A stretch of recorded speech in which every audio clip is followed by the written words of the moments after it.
Welcome. This show has been the most fun show I think I've ever done in my life. It has been a joy. Bemelmans himself was such a bon vivant, such a happy man, had so many adventures, traveled everywhere, knew everyone. Following him around was like being a paparazzi, only he died in 1962. So here I am following him over 50 years later. Everybody thinks Ludwig Bemelmans Paris, but in fact, he was born in Austria into the hotel business. He was everywhere all the time, very, very smart, but not a student. So by the time he was 16, he was in trouble with the police. They were at the door. He had shot a waiter who was bullying him. And he was given a choice by the police. You can go to a German reform school on a ship where they're going to beat you with ropes, or you can go to America. So of course he chose America. And here, this is a drawing of what he thought he would find when he came to America. He had read the books of Fenimore Cooper and Carle about the Indians of America, and he was sure that Winnetou and Leatherstocking were going to be paddling around in New York Harbor. He also thought that the elevated trains ran across the tops of the skyscrapers like roller coasters. He had a great imagination and a great sense of humor. He's having a summer vacation on the Ile d'Yeu off the coast of France. And he's riding his bicycle home one night with a couple of lobsters under his arm, and he's hit by the only car on the island, the baker's van, breaks his arm. So he has to go to the hospital, and they tell him there, we're gonna have to take your arm off.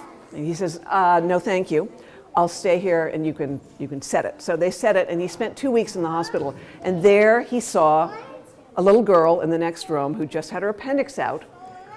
She proudly stood up in the bed and showed her scar to him. Miss Clavel is not a nun. She's based on his old governess. He couldn't say Mamselle when he was 4 years old. He called her Gazelle. He's remembering his beloved Gazelle in the figure of Miss Clavel. She's the warm, loving caretaker of Bemelmans. And in fact, he's reinventing his childhood here in the pictures in Madeline. It's a school where there are no classrooms. You're out having adventures with your friends. You have this wonderful caretaker who loves you. Even when you have bad things happen, like appendicitis, it all ends up fine, and Miss Clavel is there to feed you chamomile tea and take care of you.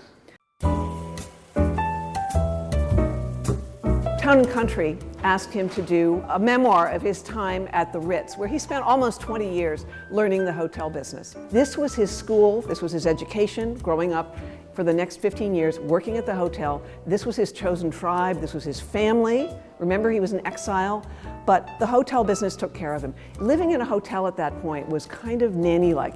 He was an insomniac, and work was what protected him from those dark cosmic cloud moments.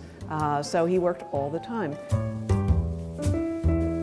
He gets a letter from Jackie Kennedy, the First Lady, saying, I love your books. And if you look at a lot of the pictures of her and Caroline, they're reading Madeline. So there was even talk, they became friends, and there was even talk of doing a Madeline in the White House book. He was sick, he was dying, he didn't have a chance to do it, but 50 years later, his grandson, John Marciano, did Madeline in the White House, published in 2011. And he carries on the Madeline tradition today.